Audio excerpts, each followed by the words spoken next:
ایک کنسنسس تمام political party ساری پارٹیز میں ہونا چاہیے. کیوں جناب سلمان صاحب کیا کہتے ہیں آپ؟ یہ ابھی اکیڈمی کی بحث ہو رہی ہے، ایکچوئل سچویشن تو خاصی خطرناک دکھائی دیتی ہے. میر صاحب آپ نے ابھی وہ لبنان کے ایک سروے کی بات کی ہے کہ وہاں پر غالباً 84% آپ نے بتایا ہے، اور پاکستان میں اس سے آدھے نہیں ہے. میرا نہیں ایسے خیال کہ جی پاکستان کے عوام، آپ نے کل ملتان کا الیکشن دیکھا ہے ضمنی؟ نہیں وہ میں نے اس پہ کالم پہ لکھا ہے کہ پاکستان کے لوگوں کی جمہوریت سے محبت بہت زیادہ ہے. میں یہی کہہ رہا ہوں کہ لیکن اس وقت جب وہ رد عمل کر رہے ہوں، کسی نے پوچھا ہوگا جمہوریت، انہوں نے کیا دیا جمہوریت میں؟ نہیں میرے صاحب اس میں دیکھیں بات ہے کہ پاکستان کے عوام ہمیشہ اپنا وزن جو ہے وہ جمہوریت کے پلڑے میں ہی ڈالتے ہیں، اور کل کے الیکشن کی جو اہم بات ہے کہ یہ عام انتخابات سے زیادہ شرح ہے ووٹنگ کی کل ضمنی الیکشن میں. اور جو راجہ صاحب نے جو باتیں کی ہیں میں بڑا حیران ہوا. انہوں نے کہا کہ جی یہ باتیں پہلے سے طے ہو جانی چاہیے کہ امریکہ سے ڈیل کون کرے گا، خارجہ پالیسی کیسی ہوگی افغانستان کے معاملے میں. راجہ صاحب یہ کس کو کہہ رہے ہیں؟ یہی 3 پوائنٹس ہیں جو آپ کی منتخب حکومتوں اور آپ کی سیاسی جماعتیں اس پہ کچھ نہیں کر سکتی، بلکہ انہی کے گرد انہی کی بنیاد پہ تو پاکستان میں حکومتوں کے فیصلے پاکستان سے باہر ہوتے ہیں. اصل میں یہی کہنا چاہ رہے ہیں کہ سیاسی میں یہ کہہ رہا ہوں یہی 3 پوائنٹس ایسے ہیں جس پہ پاکستان سے باہر پاکستان کی حکومتوں کے فیصلے ہوتے ہیں کہ آپ نے امریکہ سے کیسے چلنا ہے، کیسے ملنا ہے. بدقسمتی یہ ہے کہ ہماری سیاسی تاریخ اس امر کی گواہ ہے کہ پاکستان میں حکومتوں کے فیصلے پہلے سے معلوم ہوتے ہیں. یہ جو لاسٹ الیکشن، یہ جو جمہوریت کے آج حسن سامنے آ رہا ہے کہ حکومتوں کی کارکردگی کچھ نہیں ہے، بلکہ جو الیکٹڈ لوگ ہیں میں منتخب ایوانوں میں دیکھتا ہوں وہ بھی پیٹ رہے ہوتے ہیں. اور پاکستان میں پہلی دفعہ یہ دیکھنے میں آیا ہے کہ جو حکمران ہیں وہ اپوزیشن لیڈر بھی ہیں، وہ بھی وہی الزامات لگا رہے ہوتے ہیں جو اپوزیشن نے کرنے ہیں، اس لیے کہ پاکستان میں کوئی مؤثر اپوزیشن تھی نہیں.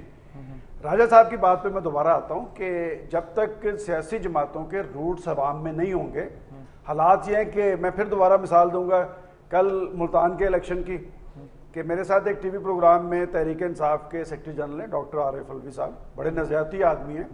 تو وہ پروگرام کے آغاز پہ تو شوکت بوسن کو اڈاپٹ ہی نہیں کر رہے تھے، لیکن جو ہی اسی پروگرام کے دوران شوکت بوسن آ گیا ہے تو انہوں نے کہا کہ وہ اسکندر بوسن کے بھائی ہیں. تو میں نے ان سے پوچھا کہ جناب یہ اسکندر بوسن کون ہے؟ جناب یہ اسکندر بوسن پہلے نون میں بھی رہے تھے، پھر کاف میں بھی رہے، اب وہ تحریک انصاف میں ہے.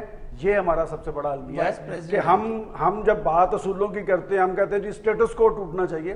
کون سا اسٹیٹس کو؟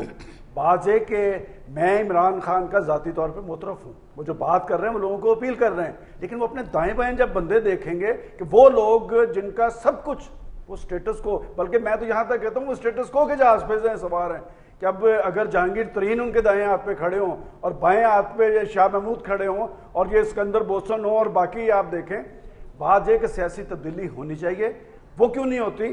سب سے بڑی رکاوٹ میر صاحب، یہ بڑی تلخ حقیقت ہے، اس سیاسی تبدیلی میں سب سے بڑی رکاوٹ ہماری سیاسی قیادتیں ہیں.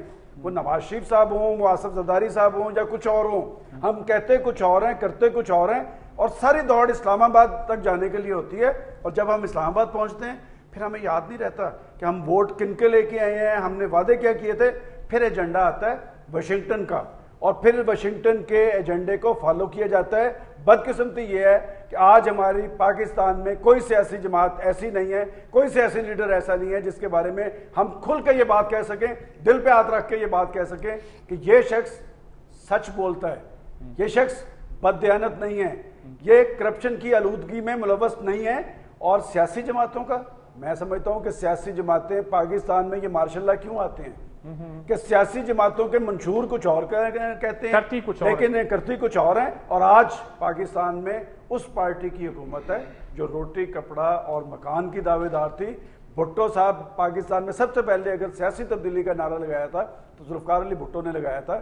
راجہ صاحب اس کی تائید کریں گے کہ 1970 کے الیکشن میں جس بنیاد پہ آپ نے الیکشن لڑا، ٹھیک 3 ماہ کے بعد جب آپ ضمنی الیکشن لڑنے کے لیے میدان میں اترے تو وہ سارے جاگیردار اور وڈیرے ضمنی الیکشنوں میں امیدوار تھے. اور یہی ہمارا سب سے بڑا المیہ ہے. جناب اب تو آپ کو بڑی بنائی پوری کھیل مل گئی ہے، ساری صورتحال آپ کے سامنے ہے. بائی الیکشن کا ذکر مبارک ہو آپ کو اس کی.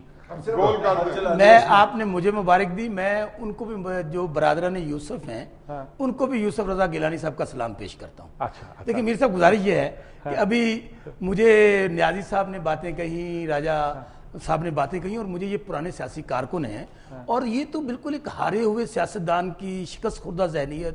مجھے سمجھ نہیں آتی کہ اگر ہم جمہوریت کے بلیور ہیں, اگر ہم نظام کو چلانے کی بات کرتے ہیں, تو اس طرح کی مایوسی تو کفر ہے.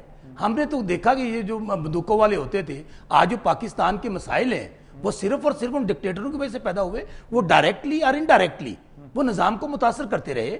اب پاکستان کے مسائل کا حل ہم یہ لے کر بیٹھ جائیں کہ جی ہمیں تمام چیزوں کو, پاکستان کے مسائل کا حل عوام کے ہاتھ میں, اور عوام جو فیصلہ کریں گے میں سمجھتا ہوں وہی فیصلہ پاکستان کی تقدیر بدلے گا, اور یہ نظام چلنے سے ہوگا, کنٹینیوٹی سے ہوگا. میر صاحب جس طرح ابھی بہت اچھا فرمایا سلمان غنی صاحب نے کہ کل میں خود الیکشن پہ وہاں پہ موجود تھا. یہ دیکھیں ایک پروسیس ہے, یہ ایک الیکشن میں سمجھتا ہوں ورڈکٹ ہے ان قوتوں کے خلاف بھی جنہوں نے ایک سازش کے تابع ایک منتخب وزیر اعظم کو نااہل کیا. 3 ججز کے فیصلے کو 64,000 عوام نے, لارجر بینچ نے فیصلہ سنا دیا کہ پاکستان کی تقدیر عوام کے ہاتھ میں ہے. لیکن 60,000 تو ادھر تھے نا. ہاں ہم نہیں, وہ کون تھے میں یہ عرض کرتا ہوں نا, اچھی بات ہے وہ ادھر تھے, وہ کون لوگ تھے وہ میں بتا دیتا ہوں. یہ ابھی تو یہاں پہ کہہ رہے ہیں کہ جناب اس طرح ہو جائے گا, بہت پریشانی ہے, حالات خراب ہے.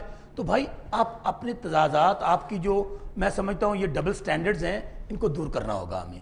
کل کا جو الیکشن تھا that was P P P versus all. All سے مراد, میں خود اس الیکشن کے اندر موجود تھا, بالکل صحیح کہا سلمان غنی صاحب نے. ایک بینر میں نے دیکھا پینافلیکس جس کے اوپر سکندر بوسن صاحب, رائٹ پہ عمران خان صاحب عرف سونامی خان, لیفٹ پہ میاں نواز شریف صاحب امیر المومنین, ان کا پینافلیکس موجود تھا. تھوڑا سا میں آگے گیا, میں نے دیکھا کہ منور حسن صاحب, قاضی حسین احمد کا پینافلیکس موجود ہے سکندر بوسن صاحب کے بھائی کے ساتھ.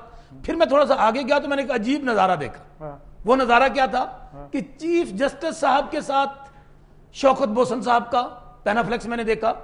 پھر میں آگے بڑھا تو میں نے دیکھا کہ وہ بینڈ آرگنائزیشنز جن کی قیادت شہباز شریف عرف خادم اعلیٰ اور ان کا وزیر قانون جن کو میں وزیر لا قانون کہتا ہوں اور ثناء اللہ کرتا ہے, ان کے بینرز موجود ہیں.